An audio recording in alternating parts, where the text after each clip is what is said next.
With regards to the prediction ban list, I had my subscribers here.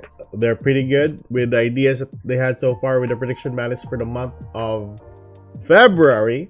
So we'll talk about the ban list here. So far, there's quite a lot. As you might see here, we have our unlimited section. At first, I only have the semi-limit, the limited, and the unlimited section. But thanks to our guys here, we had the forbidden list added. Without further ado, let's start off this prediction ban list. First of all, unlimited section. So the thing about the unlimited section is just basically for the sprites, and I do think that this sprite archetype would be a pretty good addition to the next format, and I think sprites would shine out. This deck pretty well be a good counter to most of the decks in the next month, especially if Snake Eyes, Fire Kings, or Yubel is still going to be in play, and even if Tenpai is going to be in play also. So typically, their gigantic sprite is a counter to most of the decks on the next month. So what this reads is, neither player can spell summon for the rest of the turn except level, rank, or link to monsters on the field. So that is basically a floodgate at its own. And since sprites are working with level 2s, link 2s, and rank 2s, they already have the advantage at that point. What I want so far, or what I predicted so far, is they're going to increase the number of sprite jet or a number of sprite blue. Either way, that would be so great if ever they would do so. But hopefully, if ever that would be the case, at least put those 2 cards back to 3 copies, right? I really like sprites. Anyways, so next up, we have the emergency teleport. I do think that there's some potential with this in a couple of months or so. It might not be now. I had one card before added here, and that was the Gold Sark. But as what one subscriber pointed out to me, in a couple of months or so, we'll have Malice, which is a pretty strong deck in the OCG at the moment. This on 3 copies might benefit them quite a lot. And also, I forgot to think about that Branded capitalized on 2 copies of this, so might as well gonna remove this one and just settle our way with just emergency teleport on 2 copies. At the moment, the only deck that capitalized on emergency teleport is the Ritual Beast. So far, it's not like the go-to card at the moment for any other deck other than Ritual Beast. Snake Eyes will be fun, but Snake Eyes Sprites is good. Snake Eyes Sprites? What? How would you even play that deck? Sprite Runic is pretty good. I think it was a go-to deck before, right? Correct me if I'm wrong, but I do think it was. I don't want to add anything or to release from the ban list, to be honest, because I think so far in the format that we're in, we're very healthy. And maybe adding like a couple of cards back to 3 copies might actually like break some of the newer cards or the crazier cards nowadays. So just settle with the sprites and a copy of emergency teleport. So that is our unlimited section. Next up, we have our semi-limited. For our semi-limited, we have a buttload of cards. Thank you for the people who actually gave us this idea here. So first of all, we have the Ponyx and the Volcanics. So these cards, especially the Volcanics, searches out a card and pops a card. Really strong, and it can instantly be a level 8 on the board, which is a pretty good card if you have, or was it the Sanctuary? I think that was a Sanctuary, right? Sanctuary. If you have the Sanctuary, you can go for a rank 8, easily done.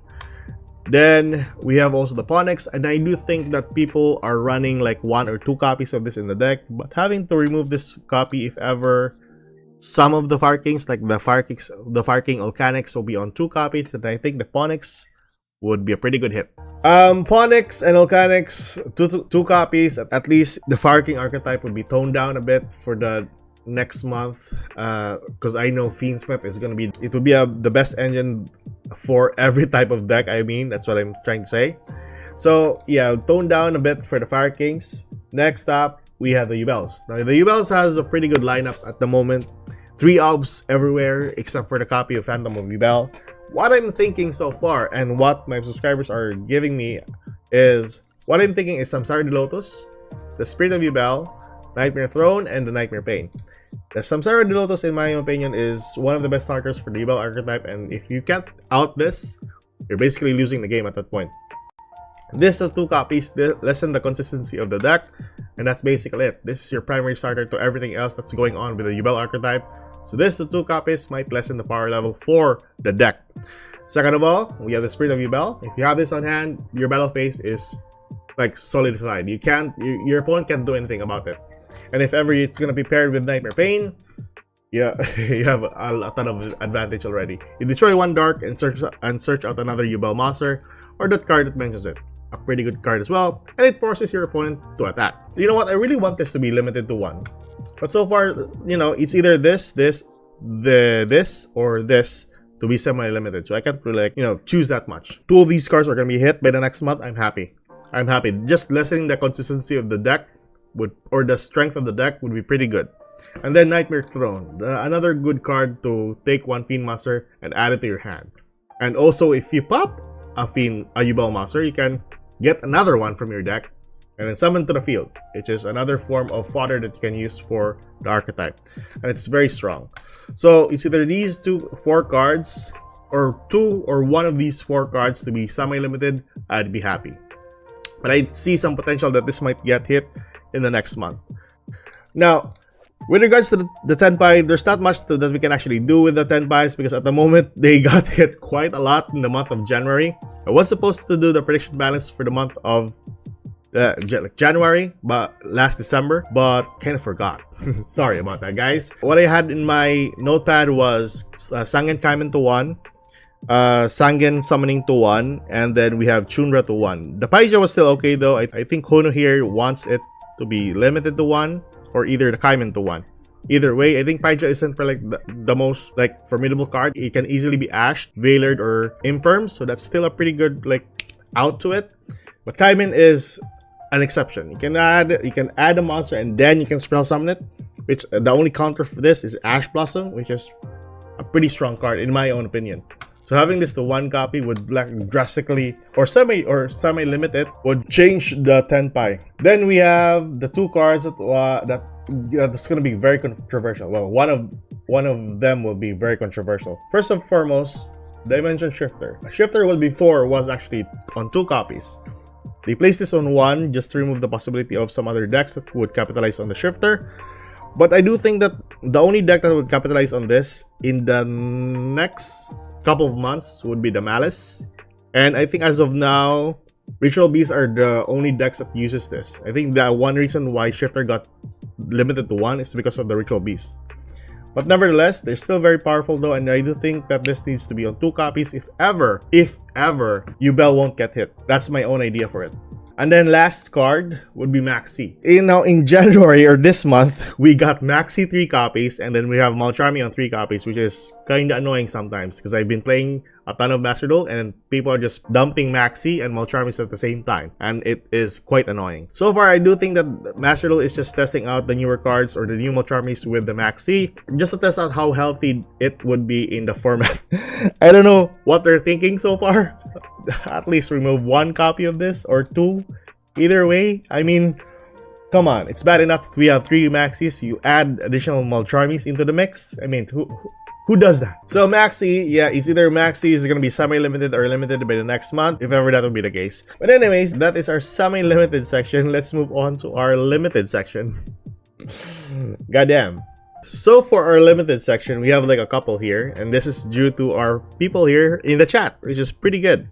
So first and foremost, we got still the Yubel archetype added here, or the Yubel supports, which is the Dark Beckoning Beast, and a copy of the Opening of the Spirit Gates. So these 2 cards are pretty good starters, or pretty good cards for the Yubel archetypes. The Spirit Gates has its own beneficial as well for the Yubel archetype, having to gain 1 continuous spell from the graveyard and gain access to a Fiend monster in the graveyard. So still very powerful, really strong for an archetype itself, or for a support itself. So having this to 1 copy might actually nerf the deck a bit. Then we have the Fire King Island to 1, because I know Fire Kings usually play 2 copies of Sanctuary and 2 copies of Fire King Island, so that would be the case.